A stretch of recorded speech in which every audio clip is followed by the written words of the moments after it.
Hi, it's Kirby Sommers, and I want to welcome you to the Epstein Project podcast. Today, I'd like to discuss Leslie Wexner, Ghislaine Maxwell, and Prince Andrew. I have updates on these three people. Before I start, I want to ask you to please watch this on YouTube so that you can like and subscribe. Please do me that favor. And again, before I get started, I want to thank those of you who have joined me on my Patreon. And currently, we're having my monthly Ask Me Anything, and that's going really well. So thank you for joining me there. And of course, a big thank you to everybody who has subscribed to my Epstein Project newsletter. The free one goes out once a month to everyone. You don't have to pay. It's free. Paid subscribers receive the Epstein Project newsletter every week. Thank you for that. And of course, thank you to everyone who buys my books. You know, I cover the intelligence angle. I think that is what makes my books something that people look for. They buy not one, not two, but they buy all of my Epstein related books. They buy my memoir because as someone who has been, if for lack of a better term, I was a sex slave to one of the people in that group. And so, I know things from a long time ago. And then, in order to research the person who turned me into his sex slave some years ago, I had to start piecing together who his co-conspirators were. And so I have a lot of information from that and from people who've called me from the Department of State and other places throughout the years. And then it connects directly to the characters in the Jeffrey Epstein and Ghislaine Maxwell case, which is really why I'm so passionate about this, and I want to not just help the victims of Jeffrey Epstein, but my goal is to put a little bit of a stamp in trying to eradicate human slavery and trying to end human trafficking. So if I work every day and you guys think, oh my God, Kirby doesn't take a day off. Well, it's COVID and there's nothing to do anyway. And so I might as well work and do something productive with my time. And so this is what I'm doing. Okay, so today, an update on Leslie Wexner, an update on Ghislaine Maxwell, and an update, a very surprising update, by the way, that nobody is talking about because it's news on Prince Andrew. Okay, so with Leslie Wexner, he has begun to feel the heat. And how do I know this and why do I say this? Because recently he has built an earth wall to obscure the guest house that he had given to Jeffrey Epstein, where Epstein lived, and the same place, the guest house where Maria Former was assaulted by Epstein and Ghislaine Maxwell. Apparently, the way the guest house is positioned, it's closer to the road. And Leslie Wexner, it is my understanding, became tired of what he called Epstein tourism because there was a lot of traffic on the roads. And he's a man that has always been very private, very secretive. I guess we now know why. In any event, he didn't like all of this. And so within the last couple of months, I guess it was after he got the shareholder lawsuit from L Brands. The L Brand shareholders sued him. I think that was the last straw for him because he went out and he got an earth wall built so that he could obscure the guest house from the road. So he's definitely feeling the heat, which is a great thing for all of us. I mean, I think that's something that when I tweeted, everybody was like, yay. And I was like, yay. But anyway, so he's feeling the heat, which is great. With Wexner, I happen to know that Vanity Fair is working on a piece on Leslie Wexner. Um, I was approached by the writer who did want to find out some information from me. I know that he's been reading my tweets. However, the way that he phrased his question, and I don't have it in front of me, but it sort of indicated to me that um, he's going to be approaching that story in the way that Wexner himself has portrayed himself as a victim of Jeffrey Epstein. So I declined to participate and to give him any information because it didn't matter. It seems to me that it doesn't matter what you tell these mainstream reporters, writers attached to these big publications. They're going to print what their boss tells them to print, and I didn't want to waste my time. So I kind of pulled away and said something to the effect that it looks to me that, you're going to cover Wexner in the same way, and I don't agree. Anyway, I left it that way. So yeah, I guess we'll read it, we won't read it. If it's going to defend Leslie Wexner, I'm not interested for one. Okay, so let's move on to Ghislaine Maxwell. My last podcast, I covered that she had had her attorney file another motion, uh, sort of complaining about the conditions at the jail, because according to her attorney, Bobby Steinheim, I think that's how it's pronounced. I'm not sure. In any event, she's withering to a shell of her former self. She's losing her hair. She was made to step into the bathroom with a broom and clean. And I think I have told you before that Ghislaine Maxwell is really having it very well in jail. She has the entire second floor to herself. The whole floor is all hers. She has internet access. She has email access. She has a private bathroom. And so the bathroom that she was told to go scrub with a broom is her own bathroom. Other inmates are scrubbing their bathrooms that are shared by many, many people with a toothbrush. So, in any event, what that was leading up to is that yesterday, late yesterday afternoon, the news broke that Ghislaine Maxwell is once again going to, or has sent in a request to be heard for bail. She's trying to get bail, released on bail for the third time. The first time she requested this was in July of last year. The second time was in December, just before Christmas, because according to her, she wanted to be home with her husband and her two stepchildren. That's all they need, right? This wicked stepmother. In any event, she wanted to be home in time for her birthday and Christmas. Well, that did not happen. She was denied. And now, what has changed now is that in addition to the $23.5 million that she's offering as a condition of her bail, she now says, hey, you know what, Judge Nathan, you can keep these assets, all of our assets. Scott Borgerson, who was her husband, and her money, which, she gave all her money to Scott Borgerson, and I really feel that's why they got married, so that she could transfer her funds. So she's telling the court, hey, you can keep all of this money in a monitored bank account. Like that means anything. I don't think that means a damn thing. It's a monitored bank account. Big deal.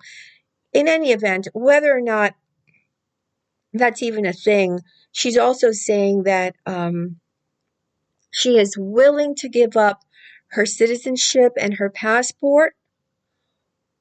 Actually, she's not saying citizenship. She's saying she will give up her passport for England where she is a citizen, and she's giving up her passport for France, where she was born.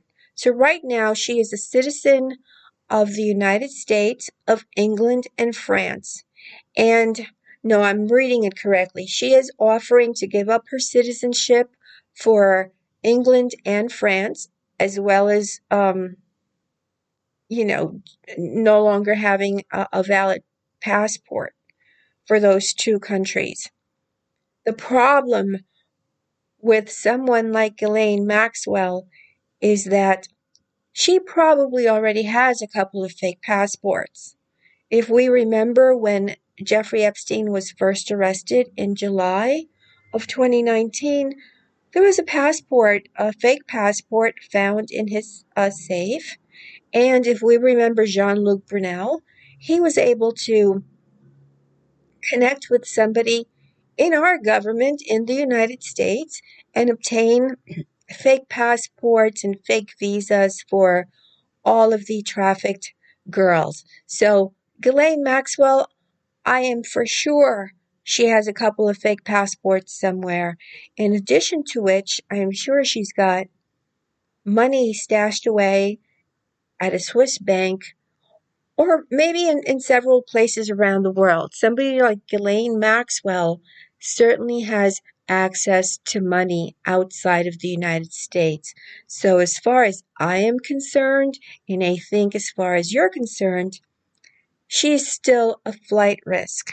So bail denied, according to me. And if I had a gavel here, I would certainly say bail denied with a gavel. But I have a feeling that Judge Nathan is not going to even listen to it, because it's just such a waste of time. All right, moving on to Prince Andrew. So I tweeted something out about a year ago, and nobody paid any attention to it. And because I've been doing a little research about Jeffrey Epstein and some information that came in regarding Canada, I went back to my old tweets to see what I had done with Epstein and Canada. And I found one of Prince Andrew's friends by the name of Jim O'Brien, who became friendly also with Jeffrey Epstein, who went to school with Prince Andrew. They both went to the prestigious Lakefield College School, and that is how they became friends. And so, because of Prince Andrew's friendship with Jim O'Brien, Jeffrey Epstein also became friendly with Jim O'Brien. And all right, so I don't want to talk about that. I'm going to leave that for another podcast, what that signifies and where that takes us. But I do want to say what was discovered about Lakefield College School, and someone who Prince Andrew was very close to. Andrew was very close to the priest who basically was the head of the school. He was, his name is Keith Gleed. He considered him a very dear friend. In fact, when Andrew graduated, when Andrew had a 21st birthday party, he invited Keith Gleed to his party. When he married Sarah Ferguson, he invited Keith Gleed to the wedding. Well, Gleed developed cancer, and in 2001, Prince Andrew traveled to his deathbed at the hospital to say goodbye. Because as far as Prince Andrew was concerned, it was an honorable thing to do, if we remember, him using that word with Jeffrey Epstein, and it was a testament of true friendship. Here's the kicker. This priest, Keith Gleed, is a pedophile. Yes, you've heard me right. He's a pedophile. So, what Prince Andrew did kicked off the big news that apparently nobody in the United States, and I guess nobody even in the UK, has ever just really discussed. Because what happened was that when he died, Prince Andrew decided to take a gift, uh, sort of like to put on the premises. It was made from, I think it was just made from some stone taken from, one of the royal houses. And it was supposed to be like a forever tribute to this Father Keith Gleed. Here's the thing, that made the news. And so when that made the news, 5 former students who seem like they are in the same age range as Prince Andrew stepped forward and said that they had been sexually abused by the priest, and they just could not sit back and allow for this travesty to happen, for this man who had preyed upon their innocence and who sexually abused them when they were minors. They just could not fathom this man was going to now be remembered forever as this very wonderful, honorable man, when in reality, he was a pervert and a rapist and a pedophile. So, one of them said, hey, he decided to sue the school for $5 million. He said he had never said anything to anyone, that it was his biggest secret, but that he decided to step forward because the school should have known that he was not suited for that position. And then, 4 other men have stepped forward. It's a total of 5. So honestly, this is very disturbing, because how many it's mind-boggling. Prince Andrew is connected to so many pedophiles. Before I even go on to list Jeffrey Epstein, I will remind you of Jimmy Savile, right? Very close to his brother Prince Charles. Had to be close to Andrew. It's my understanding that Savile gave Prince Andrew and his then wife Sarah some marital advice. Guy was a pedophile, a horrific pedophile. After that, we have Jeffrey Epstein, who has been described as the world's most prolific pedophile, and it seems like that might be true.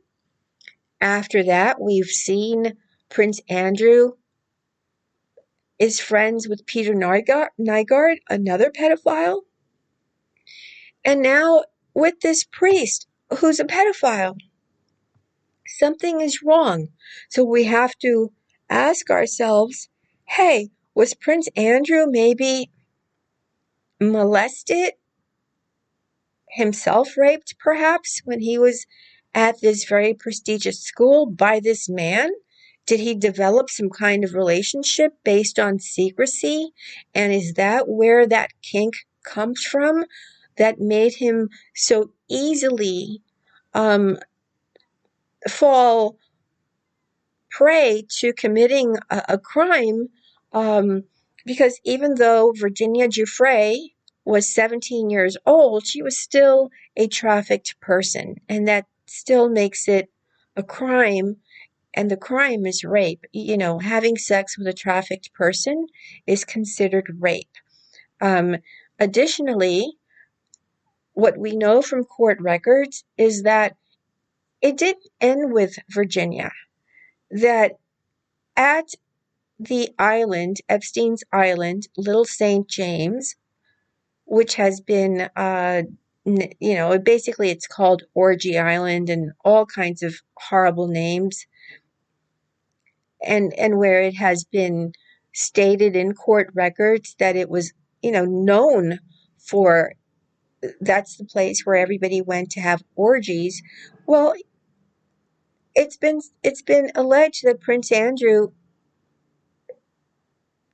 partook of this, and There were like 8 other girls from Eastern European countries. And so, it seems to me that maybe they were minors. They were produced by Jean-Luc Brunel. And so, I mean, it's just the whole thing is very troubling. Um, and so it just seems that the more he waits to step forward and answer basic questions, perhaps shed light on things, and quite frankly, in Virginia's own words, um, to just